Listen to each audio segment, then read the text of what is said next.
Kids have stress too. Episode 6, Problem Solving, an opportunity for learning and growing.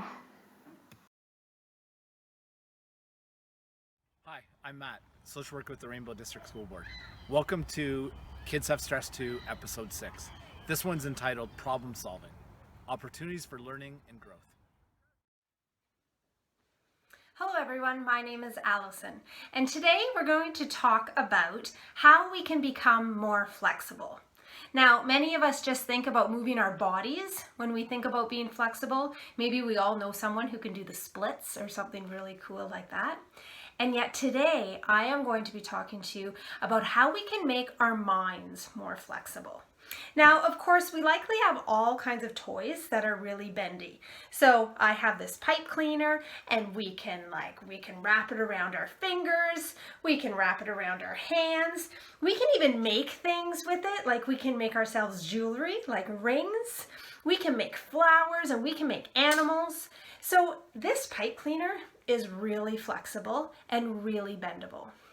Now, if we can make our brains be really flexible, what that means is that we become really good problem solvers, because we don't just see this as a straight pipe cleaner. We can imagine all the different things that we can make with this pipe cleaner. Now, on the other hand, some of us might kind of think like a rock. A rock cannot bend. Sometimes I see the rocks, they can break if we throw it really hard. But usually we can't bend it. We can make it look different by painting it, like we did a couple weeks ago with the previous video, but we can't bend it like we can pipe cleaners. Now, the really cool thing about being a flexible person is we can wrap our mind around problems that we have. And when we wrap our mind around problems, we can think of lots and lots of solutions. Now, right now, we have all been forced into being somewhat flexible thinkers because we've all had to learn how to learn from a distance. We still need to do school. We still need to read certain books and do certain math problems, and we're doing it in a different place. Now, for those of us who've been able to bend our minds around how we're going to do it, when are we going to do it? Maybe there's a certain room that we're going to do it in. We've been able to kind of do our best and keep up with it. Now, for those of us, though, who think more like a rock, we might think, no way, I'm only doing this if I'm in school. Then we have a harder time. So I challenge you to try to become a more flexible thinker and play with your problems and figure out lots of different solutions.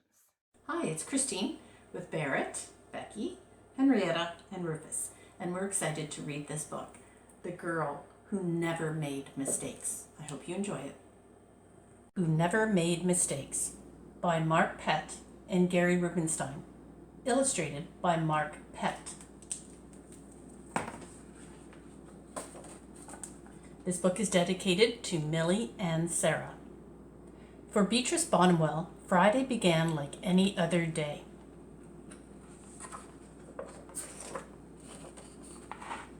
She matched her socks, and of course she put her shoes on their proper feet.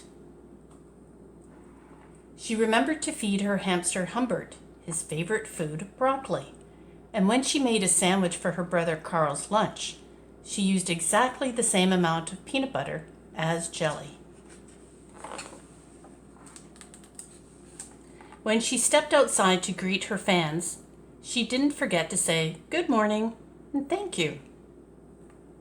They asked if she made her bed. She had. They asked if she forgot to do her math homework. Nope. What about tonight's talent show? They asked. I'm ready, said Beatrice with a smile. After all, her juggling act had won 3 years in a row. Most people in town didn't even know Beatrice's name. They just called her the girl who never makes mistakes, because for as long as anyone could remember, she never did. Unlike Beatrice, Carl made lots of mistakes. He ate his crayons and drew with his green beans. He danced with his hands and played the piano with his feet. Carl loved to make mistakes. At school, Beatrice was on a cooking team with her two best friends, Millie and Sarah. To make their giant rhubarb muffins, they needed 4 eggs. Beatrice went to the refrigerator and carefully chose the biggest, eggiest eggs she could find. But on the way back, her legs slipped out from under her. The eggs went flying. Beatrice was about to make her first mistake. But she didn't. That was close, thought Beatrice. Sorry, Beatrice, I dropped a piece of rhubarb. Oh, don't mention it, Millie. For the rest of the school day, Beatrice could not stop thinking about her almost mistake. On her way home from school, Beatrice watched Millie and Sarah ice skating in the park. Come join us, said Millie. It's fun, said Sarah. Beatrice watched them slip and slide on the frozen pond. Millie and Sarah laughed as they wobbled on the ice. No thanks, said Beatrice. At supper, Beatrice barely touched her food. Is everything all right, kiddo? Asked her father. I'm worried I'll mess up tonight, said Beatrice, and everyone will be watching. Worry? You don't make mistakes, he said with a smile. Beatrice tried to smile too. After supper, Beatrice got ready for the talent show. First, she woke Hubbard up from his nap. Next, she got the salt shaker from the kitchen table. Finally, she filled a balloon with water. The school auditorium was packed. Beatrice felt her stomach jumping around inside her. Beatrice waited for her juggling music to begin. That's her. That's the girl who never makes mistakes, said a woman. Oh, we know she'll be perfect, said a man. When the music started, she tossed Humbert into the air. Next, she added the salt shaker, and finally, the water balloon. Beatrice didn't miss a beat. The crowd clapped with delight, but Beatrice noticed something odd about the salt shaker. The specks falling out of it were not white. Achoo!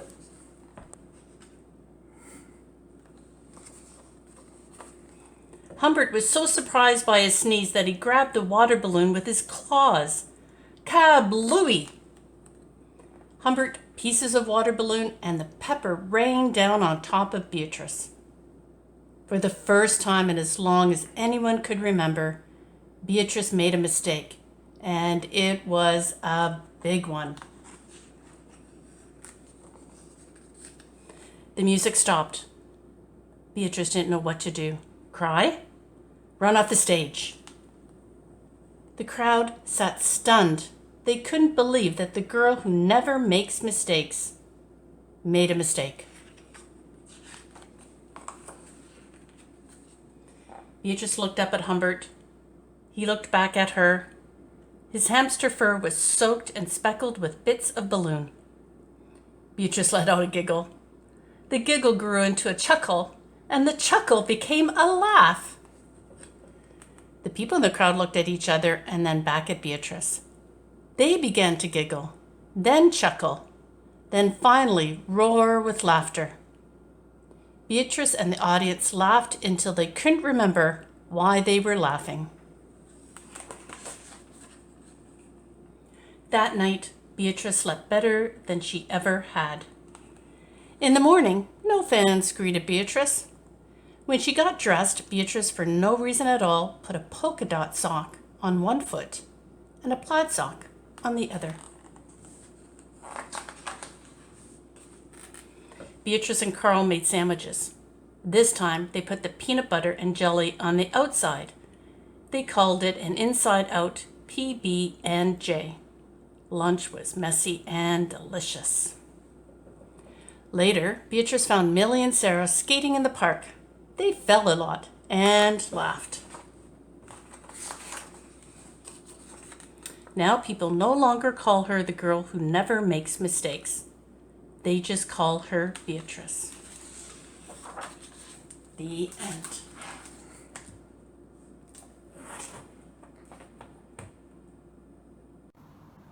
Identify the problem. I think I'll juggle.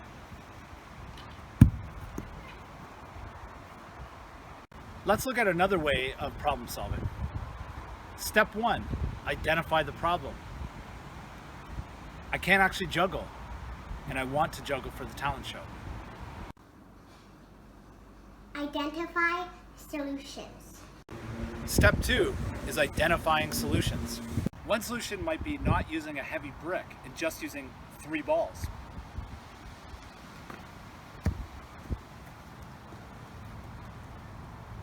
Maybe one solution would be using 3 balls of the same size. But I'm pretty sure I can probably concentrate best with my eyes closed. I know that when I close my eyes and when I do my math homework, it really helps me concentrate. Well, that didn't work. Maybe I should juggle with my eyes open. The other thing I thought of is maybe I'll start with 2 balls before building up to 3. Let's see if that works.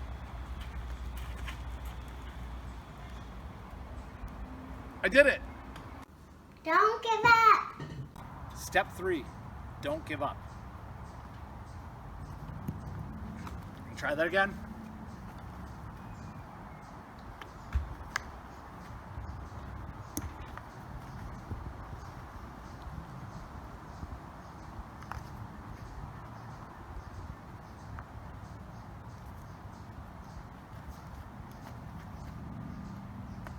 I did it!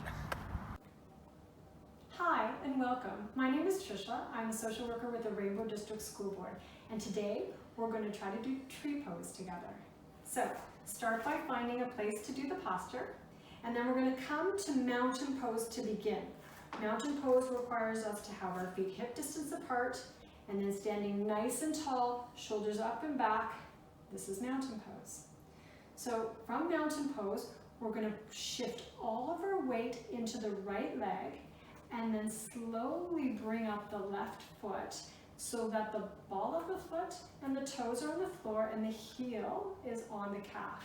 So this is the first version of tree pose. Hands come up to heart center, balancing here.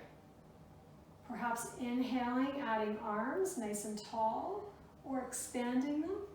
And perhaps if you want to challenge yourself, bringing your foot right up onto your calf, tree pose. Now, this posture takes a lot of concentration and focus, and sometimes we fall, and that's okay. I'm going to invite you to find something to look at that's not me, where you can focus your attention to try to help the balance. And if you fall, just get back up again. And then maybe adding a little bit of sway, like the wind in our branches. Our arms are like our branches. And if you fall, that's okay. This is hard. Finding balance, coming back to center. Deep breath in and let it go. And let your arms come down and release your leg back down. Great job. So that was the first side. Whenever we do any standing postures, we do both sides. So we started with our first side. We're going to come to the other side. We're going to bring all of our weight into our left foot. And then we're going to gently bring up the right foot so that the ball of the foot and the toes are on the floor and the heel is on the calf. Nice and tall here. Bringing hands to heart center. This is the first part of the pose. And then bringing the foot up onto the calf. If you want to go there, inhale, arms up. Maybe spreading arms wide so your arms are like branches. Finding your balance, finding something to look at that's not moving to help your focus. And if you fall, that's okay, that's all part of the pose. It makes it even more fun. Finding balance, maybe adding a little bit of sway like a wind in your branches, making it even more challenging.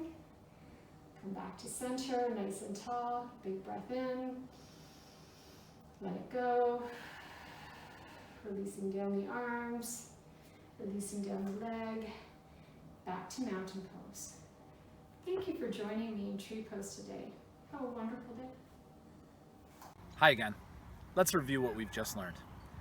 When we're problem solving, it's important to remember that it's okay to make mistakes, that we need to be flexible, that we should seek the help of others, we should weigh all of our options when problem solving, and most importantly, don't give up. Thanks everyone for watching, and hope to see you next time.